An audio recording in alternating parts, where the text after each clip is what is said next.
right, guys, welcome back to another episode of Livewire. I am your host, Jared Moore, and Livewire is the program where we take your questions from the chat. On tonight's program, we have Dr. Russell Cobb. He is an associate professor in modern languages and cultural studies at the University of Alberta, and I believe you're still the visiting scholar at Cal Berkeley. Is that correct? No No? longer. Okay, all right, That's no longer. So right. forget, My forget. fault. Forget that part. His journalistic work has appeared in Slate, NPR, and The Nation. He is a contributing editor and frequent contributor to This Land Press.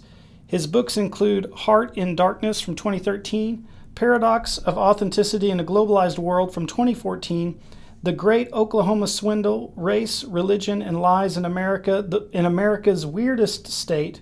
And tonight we're going to be talking about his upcoming book, Ghosts of Crook County, An Oil Fortune, A Phantom Child, and the Fight for Indigenous Land. So, Dr. Cobb, thank you so much for joining us tonight.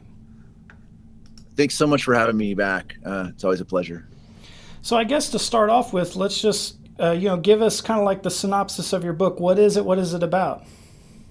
Right. So when I finished the last book on the Great Oklahoma Swindle, the thing that really caught my attention more than anything was the dispossession of allotment land. I was really caught by this idea that allotments were going to be this promise that were given to be a full part of the American capitalistic economy. Mm-hmm. And that's the story that got told for so long.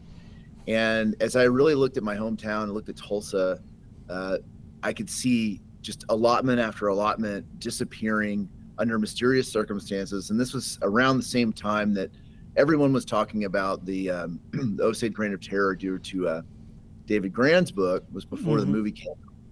And I thought we need to look at this in Oklahoma, right? What really happened, or in Tulsa specifically. Yeah, for sure. And so let's jump off then to that book. You start your research process there. So the Ghosts of Crook County, what are the major plot points of it? I'm assuming it's a nonfiction book, right? It is. It's entirely nonfiction. It's history, 100% history. Everything has been meticulously documented in archives and clippings and oral histories. There are some things that I don't know, and I'm going to not give the major plot point away because I think readers will want to come to it and understand exactly what took place in real time. But the major, I think the major setting for it is I'm looking specifically at one allottee who went by the name of Tommy Atkins, and he was considered a citizen of the Muskogee Creek Nation. He was enrolled by the Dawes Commission, issued a certificate of allotment in 1902. Fast forward 10 years, 1912, there is this massive gusher in Creek County, and Creek County becomes the biggest oil field in the entire nation. When it comes to Tommy Atkins, they can't find who this kid is. And when I say they, I'm talking about numerous oil companies, numerous oil men who are trying to get a lease or just have the land for themselves. And they can't find him. Well, when they start to interview people and say, what happened to Tommy? I think his mother was this woman, Minnie. It becomes quite clear that this may have been a complete error on the part of the Dawes Commission. Oh. Rather than own up to the fact that they most likely made a bureaucratic mistake and they took down the information wrong, the oil men start to basically manufacture a child to go with this land. The first plot point is that there's a woman who says in Kansas City says, well, I'm Minnie Atkins. I'm a citizen of the Creek Nation. Mm-hmm. I'll sign off. And so she signs off, takes it to the judge in Sapulpa in Creek County. And he's starting to record it as a deed. But the sister of Minnie Atkins says, that can't be Minnie Atkins. My sister disappeared 15, 20 years ago. And she never lived in Kansas City. This is a forgery. And sure enough, it's clear that it's a forgery, and that woman in Kansas City was paid by a well-known Sapopal oil man to sign her name to something that was a complete fraud. Wow. But then the bigger question became, well, who is this kid? And is there a woman named Minnie Atkins? Is she even alive? And it becomes this crazy caper that goes on for years and years around the world. Frankly, I mean, it goes from one point they cite her in the Philippines and Mexico. Wow. Like, That's and amazing. yeah, I won't give the whole thing away because it's going to be a wild ride, I think, for people to go along with it. I mean, it's to see just to see the revelations and to see how much was involved. But I think the one thing I can say for sure is that nothing was as it seemed, and as it was reported in the press, it was sort of reported, oh, there's this woman and she's changing her story, Hmm. and oh, and it's all at the racist overtones of the press at the time, that it was like Right. the people, the Native Americans themselves were just going back and they're flip-flopping and they're changing their story.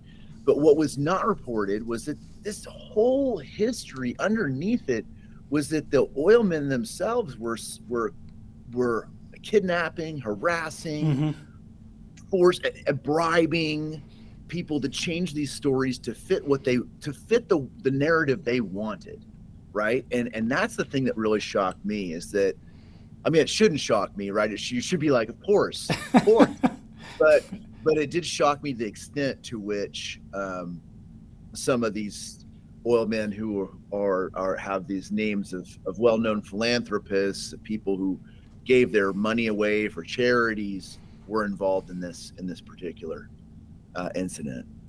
Well, I want to remind you guys, if you have any questions, pop them in the chat. And the book is up for pre-order right now on Amazon. There's a link in the description if you want to go pre-order it. I believe Amazon says it's going to be out October 8th. Is that right? Yes, I think it might be. I'm hoping we're going to get it actually a little bit sooner than that. That would be the latest. We're actually putting the final touches on it right now. Um, so I'm hoping it's going to actually be out by the late summer. Okay. And is Amazon going to be the only place, or is it going to be available at like retailers or anything like that? Oh yeah, we're gonna really look to retailers, local bookstores, and Northeast Oklahoma in particular. Awesome. That's where most of the story takes place. So, I mean, Amazon is always the first to jump on these things. Like, they Mm. jump on it, they know that it's available, and they want to get people in there. But if you want to hold out and get it at your local bookstore, it certainly will be available. Yeah. So tell me about your research process for this book, right? Because I'm assuming you went to the Oklahoma Historical Society in various places in Oklahoma. Is this a situation where you got to fly in and you only got so many days to do so much research, or is it you're doing stuff online? What was your research process like? It was all of that and more, because I do have a Tulsa. I'm grew up in Tulsa. I have lots of Tulsa connections. I have lots of friends and family in Tulsa, so I'm there a lot. um, and that was not hard to sort of figure out the Tulsa angle. Hmm. Um, but where it did become a lot of pressure and a lot of sort of fly in, fly out thing was actually in the archives in Washington, D.C. Mm. One of the major revelations that came out as I was in the National Archives, that's like the Southwest branch, so that's in Fort Worth, Texas.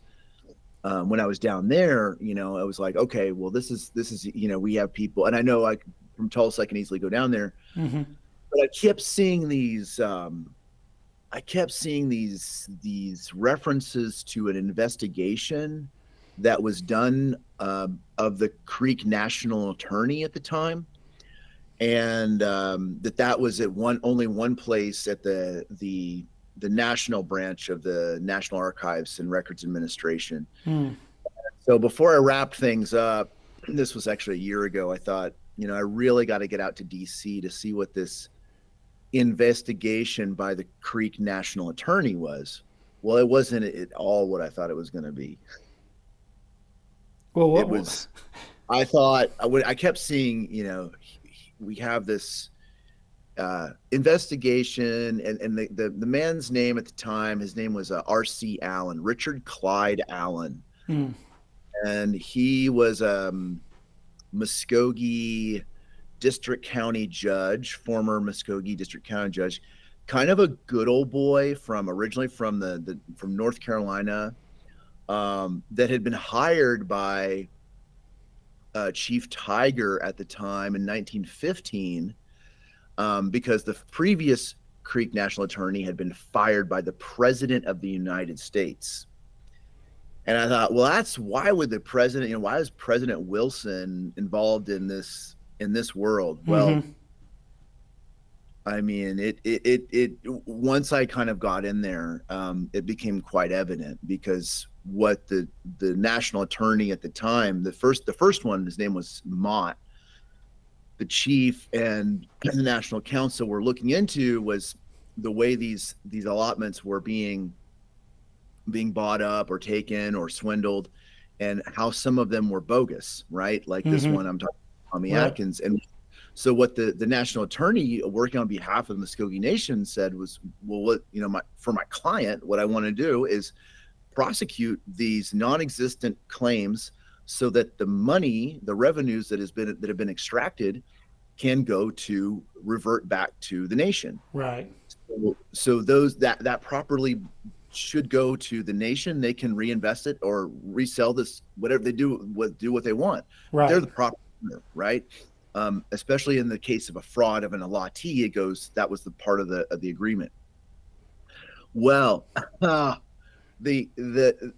thought the attorney Allen, this was going to be his investigation. I assumed it was going to be his investigation of the oilmen. Well, Right. it wasn't at all. It was the other way around. Oh. It was the oilmen were so mad that what R.C. Allen was doing, that they had him investigated, and they persuaded the Secretary of the Interior to hire Pinkerton spy agents to Wow. spy on this guy, assemble a dossier on him, so that the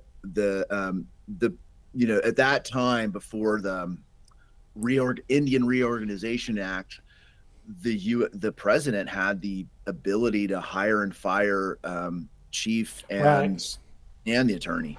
And so they're going to investigate Allen and show the president that he needs to be fired, and they're going to have him replaced by somebody who's just going to do their bidding. Well, it was just incredible to see the orchestrated. And I hate to use the word conspiracy because that gets thrown around a lot, but that's exactly what it was. It was a conspiracy to make this guy look like he was a crook, when what he was doing was exposing the crookedness of the other people. And what really shocking to me about this, and is fascinating, and I haven't seen anyone ever write about this, was that a lot of it hinged on translations. So Allen is a white guy, doesn't speak Muskogee. Mm-hmm. Chief Tiger at the time spoke very little English, Mm-hmm. and relied on translators. And the translator that he had at the time was paid off by the oilmen. He didn't know. He was led to believe that his attorney was a crook. And so there are these telegrams that just flip-flop from one thing to there, where Chief Tiger's like, I want this guy fired. Mm-hmm. And then he goes, I just realized that I'm being lied to, and people are telling me, the people that I trust are telling me that there are these translators that are giving me willfully misconstruing what is going on here, and I urge you to reappoint him as the attorney, as he is doing the work of our people, and he is doing the work of righteousness, and he gets all these people to sign off on this. Mm. And it's just the level. I just wasn't ready to see the level of corruption and dissemination and lies would go from. We're used to it in Oklahoma, and especially from Killers of the Flower Moon. We're used to it county level. We know Oklahoma county judges were, and maybe still are, I don't know, corrupt. Right. But we're not used to seeing it go from that level to the state level, and then to national, like the executive branch. That was pretty incredible. Yeah. Well, it sounds very interesting and like a huge can of worms. You were just the story you were telling just now reminds me of kind of like the behind the scenes stuff in tribal politics where people like rumors and innuendo and stuff plays a big part in how people see other people and the Pinkertons getting involved in all of that. That's to me it's that's insane. I can't believe that that's you always expect those types of things and we should expect it from all of the other countless stories, but that's amazing. That sounds like I'm definitely going to have to check this book out when it comes out because the research part of it, you found some very interesting stuff. I've had some questions pop up here, or one question pop up, and I'm going to ask it. I don't know for sure what he's asking, but I'm just going to ask it, and maybe you know. Ty Prohl's asking, "What about that bucket of blood?" Do you know he's referring? Ah, yes. Oh man, I love it when I get okay, okay. So go This, for it. this okay. You're not. This sounds like I'm making this up, and I've got the receipts, and we Okay. can do. You want Okay. to do another session some other time? I'll do Sure. show and Sure. tell. 'Cause I've got all the receipts here. Absolutely. Okay, so the the main antagonist in all of this is the Tulsa Sand Springs philanthropist Charles Page, Mm-hmm. the one who is eventually gets the legal title to all these lands by using kind of Minnie Atkins as his go-between. Mm-hmm.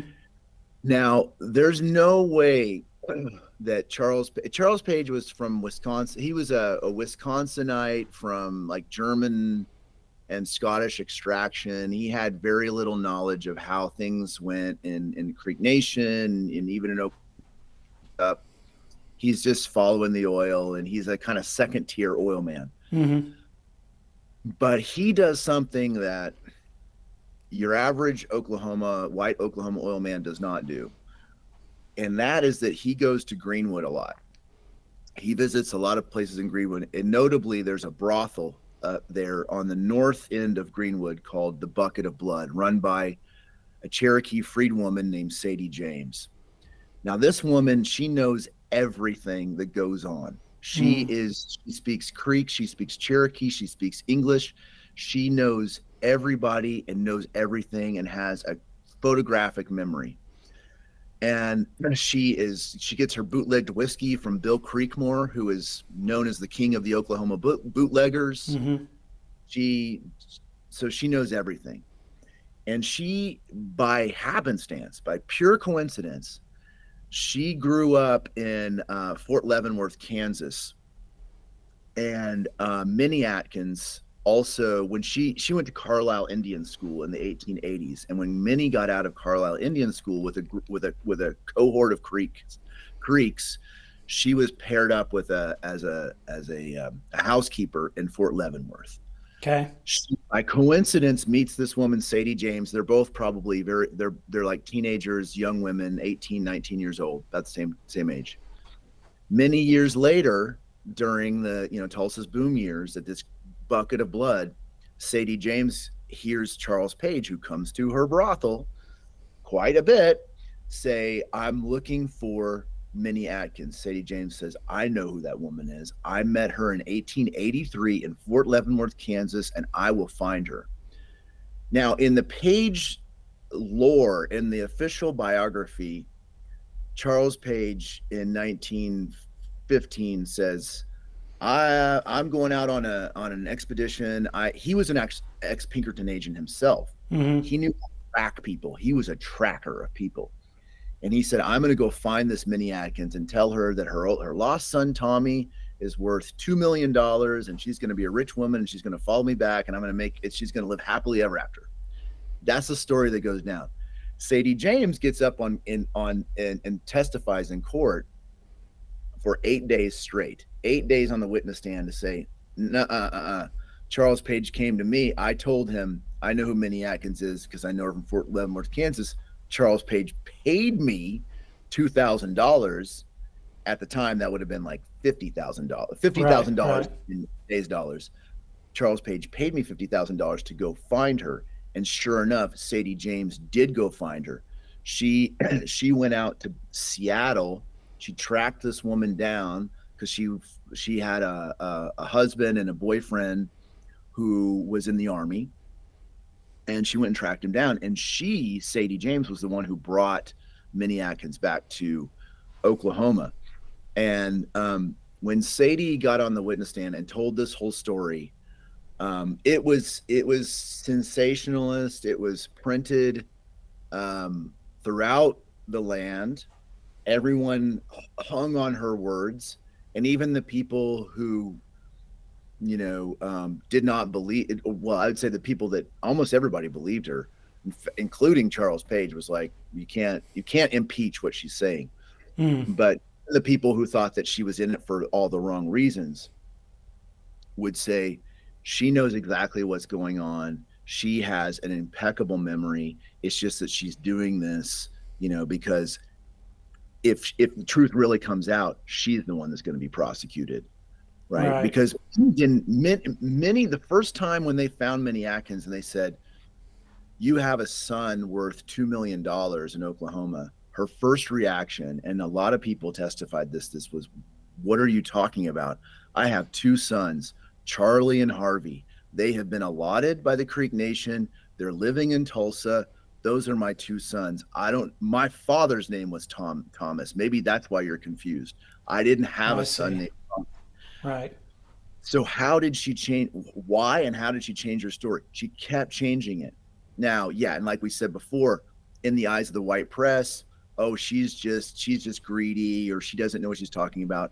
I believe, I know from the documents that she's being forced to change her testimony to suit what the oil man, what Page, and he has a couple of people that are investors with him, want him to say. So that's the story. Yeah. Okay. We had some questions up here. T.Y. Pearl says, did you know Modi Tiger was the first appointed Muskogee chief? I'm assuming you're referencing appointed by the president. So is that right? Yeah, I don't know. Well, that's what T.Y. Pearl said. So he has another question here. What about them Tulsa railroads and municipal water infrastructure?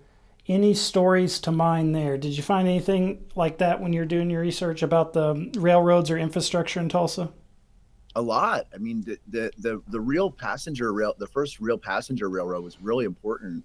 Was the Sand Springs Railway. It still exists. It hasn't carried passengers since the 1950s. But if you think of Sand Springs at the time was called Tulsa's. It was called the industrial giant of the Southwest, and so there's all that manufacturing that was out there: the steel plant, the cotton gin, the cotton mill, which produced, by the way, more bed linens than any place in the United States in the 19-teens, 1920s. All of that, the water supply. If you go out on Charles Page Boulevard, right when you go west of downtown, if you're going west, look to your left-hand side, you'll see a place, a really old brick building that says something about the water works. And that's where they had to bottle the water because it wasn't, the water to Arkansas River wasn't drinkable. And Charles Page was the one who built an infrastructure to sell water to Tulsa. Now that created this huge conflict between a lot of the Tulsa, we'll call them the genteel, upwardly mobile Tulsans who lived, in Maple Ridge, and Charles Page, who was becoming kind of a dictator. Frankly, he wanted to control the water supply. This upwardly mobile Tulsans that are spreading out, more southward, our own water supply. So they have this whole idea that they're going to build this crazily engineered thing all the way from Spavinaw, and it's water, gravity's going to carry water, gradually down, which was a first. Like an aqueduct. Yes. And actually, fun fact, this is a fun fact I didn't know. President Calvin Coolidge actually pressed a button in the White House. I think it was 1925 or 26. It was right somewhere around there. pressed a button in the White House and like the dam opened in Spavinaw and the water rushed in because it was like this huge national feat of engineering. But Page didn't want it. Page had this whole other project where he was going to dam Shell Creek. He was going to like flood out all these people in Osage County. That was one of the other things that people, were like, what are you going to do about these landowners in Right. Osage? Like, well, we'll figure them out. Didn't care, right? But the real hang up for White Tulsa was not that, right? They never like cared Hmm. about a Lattes. What they didn't like was that Shell, if you've ever been to Shell Creek, it's literally just a creek, and Tulsa is becoming the oil capital of the world. You're going to get like enough water, drinkable water for a city of 200, 300, eventually 1 million people out of this little creek in West Tulsa. Right. No way. So that Yeah. was, yeah. So there's the railways, the water, the electric power, all of it was in play. And it was crazy. It was a crazy time. We've had another question pop up. T.Y. Pearl asks, what do you know about the Muskogee Draft Rebellion of 1918 and Ellen Perryman? I don't know anything, if you're asking me to. I have been stumped again. I remember getting stumped last time. This one is I want to learn more about this. I love All right, so it's the Muskogee Draft Rebellion of 1918 and Ellen Perryman. So next time you're in the archives, start digging. I guess. And T.Y. Prol, if you want to send me any links or anything, I can pass them on. If you got anything out there online that to start him off. I do have a question. So on the timeline for these events, the gusher on this Phantom Alati property, that happened before. So the oil guys heard about the gusher, and they came in to try to find the guy who owns the land, right? Yeah, well, what they did was there was a gusher in 1912 by Tom Slick, and that was just very close to the Tommy Atkins allotment. That's a pretty well known. Is that Tom Slick of Slick, Oklahoma? Yes. Well, that's where I've got its name. Yeah, okay. Tom Slick was like a Pennsylvania oil man who had gone to Oklahoma, and he was nicknamed Dry Hole Tom because he could never drill a well. And then when he hit this oil deposit, it's near Drumright, Oklahoma. When he hit that, it was like it just changed everything. Now Slick only worked with white non-restricted. He was only interested in non-restricted land. Okay. Now, a lot of that land in Western Creek County went to full-bloods who resisted allotment. Like they were, because it was considered worthless. Like it's the worst of all. You think of all what Creek Nation was. It's like and is, especially back then. And you think of like what would have been attractive to somebody in the early 20th century. Like that part would be the worst because it's rocky. It's right on the Cimarron River. It's just like thick red, non-drinkable water. It's far from any urban centers. So the Dawes Commission basically was like the leftover people, either the people who resist allotment or have no connections. They're just really down the totem pole. There's just no one on the hierarchy. Mm-hmm. They're the last people left over. We're going to give them that land. And so it was people like Jackson Barnett, who was became like known as the world's richest Indian, but he resisted. Like he had nothing to do with allotment. A lot of these people literally would tear up their checks. They would tear up their allotment. Just like, I don't want anything to do with this. And so they're finding out this whole thing happens at the same time that the U.S. Geological Survey is being founded, and there's an actual science of geology. Before that, like if you go back into the early days, the people who were petroleum geologists were cranks. Like there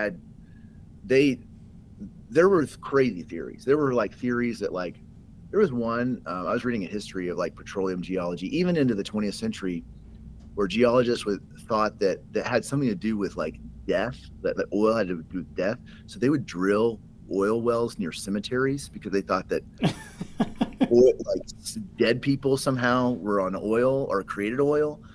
Or then there were people called Creekologists who thought that like oil somehow had to do with creeks. So there were, when you see old oil photos, you see these derricks like in riverbeds. Mm-hmm. Nothing to do with that, but like, so the same time, I'm talking like 1914, 19 to 18, that area. They're actually starting to study the science. They're starting to go thousands of feet down. What Mm-hmm. is way there? Like what are the the ancient formations of the sands and the layers of the deposits that are millions of years old. That's when petroleum was created. So, they're speculating. So then they're kind of going back up and they're going, okay, well, what about this part here? It sounds like we should drill over here, but we can't drill there because that's a restricted Indian, Mm-hmm. right? So have to do all this other stuff to get around it. Yeah, or get a viable lease, which they never did, honestly. Honestly, it was like they were never honest I won't say never, but rarely were they honest brokers in it, right? It Right. was like Right. the Alatis were they were an obstacle, right? They're just an obstacle to progress, and so they're just routinely and methodically dispossessed of their wealth and their land. Right. Well, and so it sounds like, and correct me if I'm wrong, but and we're guys, we are at 31 minutes, and I see some questions pop in there, but I'm not going to ask them because they're about barbecue. But unless you want to talk about barbecue, so but just to clarify, it sounds like it's like uh, there will be blood, where he's saying, like he's trying to get the tract of land and get drill over and get it through seepage or whatever. Is that what they were trying to do? They knew about a gusher in a different area, and they figured if they got on this allotment land, then they could get at the oil that was coming out of that gusher. Is that the idea? That's exactly I drink your milkshake. Yeah, that's Yes. exactly what's happening. Right. Yeah, and that, in fact, with the Tommy Atkins play, that's exactly what happened, because they were barred from drilling on it because the government said, hold on, we think that there was a fraud committed here by the Dawes Commission, and we're going to hold up all of this.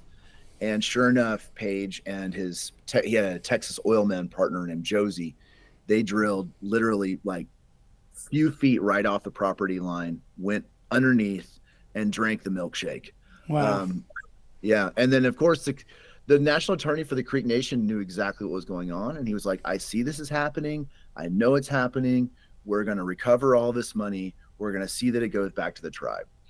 And I think, I don't want to give it away, but like I just reading the coverage and reading the memos and the telegrams that were exchanged at the time, I think that most people assumed that they were going to actually win, because it just seemed so preposterous, some of the claims that were being made, that the betting money, I think, was on the fact that the government was going to say, this is a fraud, we need to cancel this allotment, like this money's got to go back to the tribe, because clearly this kid did not exist.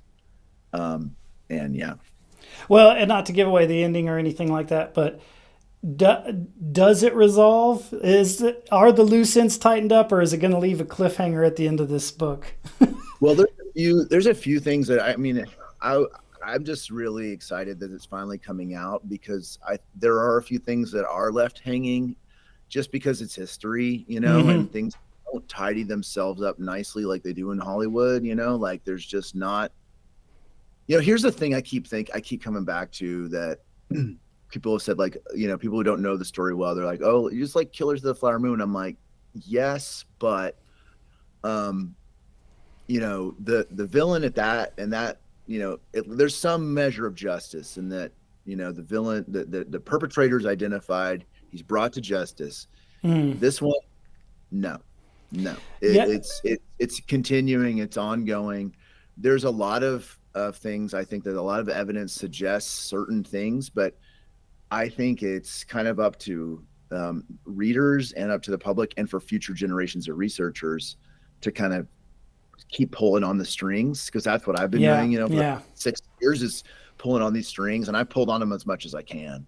But I'm just super excited to have this out and to share it, especially with people that are live on Muskogee land and are from the Muskogee Nation, to be like, okay, this rings a bell, or I know a descendant of these people. I can take this and we can push it a little bit further and try to sort of see where it went, because there's a I hope there's some resolution. I hope it's satisfying in terms of a story, like you at least kind of you get a fuller sense for how this happened and why it happened and who the people were. But yeah, there's certainly things that will provide fodder for generations of other researchers to come.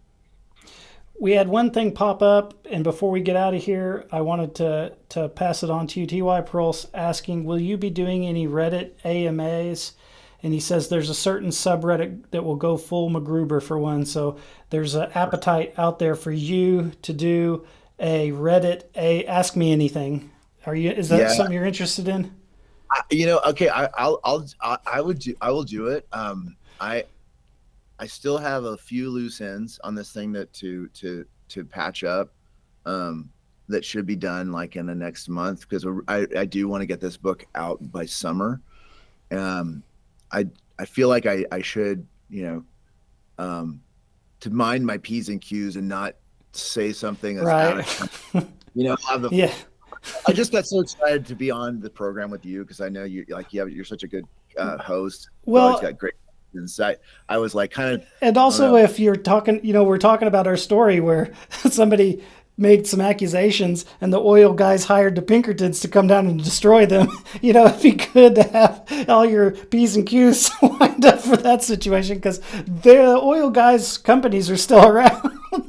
They're So, still around.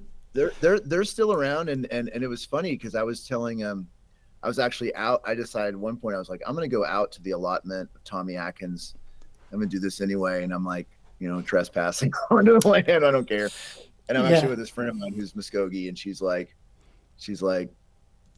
I don't like this. I don't know. I think we got to get out of here. And then Right. sure enough, we found out later that we find out later that there was a guy who was indicted, on that very land for going around and siphoning off oil, and he's like in federal penitentiary. So, Wow. and I told the geologist that. I said, I was naively went out and just like, I just wanted to get the sense for what the land is like. And she's a geologist woman. She goes, I never go out there without a gun, Yeah. even today. No way, Mm. and I'm just like, maybe I'm a little naive. And I also was just rewatching the Angie DeBow documentary that aired in the 80s shortly before she died. And, she was talking about how chilling it was writing A Still the Waters Run, that there were death threats made to her. And she's a little old lady, like, Hmm. she ain't gonna hurt nobody. No. So, Well, if you're going to do that AMA, just make uh, sure I know, and then I'll let the audience here know. I'll put a video up or something, or maybe we can have you back on when we get closer to that, and then they can all go to that AMA and ask you all the questions. I'm sure TY Pro will be there blowing everybody's mind. So, yeah, uh, tell him to get in touch with me maybe in the spring. Give me another month or so, and we'll do it. all right. Do you hear that, TY? In the spring, get in touch. Uh, when I last spoke to you guys, I was telling you about this live wire, and then we were talking about the Uchi Butterfly Farm having their financial grant class on Saturday. And I didn't have that scheduled then, but I just got it scheduled right before we did this live wire. So it's going to be tomorrow. That's the 21st at 6 p.m. And what we're going to be talking about is they are going to have a financial literacy, kind of like a training on the Uchi Butterfly Farm on Saturday. And it's specifically about, if you have farmland, how you can use grants and things to make your farm sustainable outside of having to produce, like turning into a corporate farmer or something like that. And also support their efforts to bring back the monarch butterflies. So, tune in tomorrow for that. And thank you, Mr. Cobb, for coming on the program. We'll be in touch in the future. And thank you guys for watching. And just want to say, Mado Hadum Chihichathlis.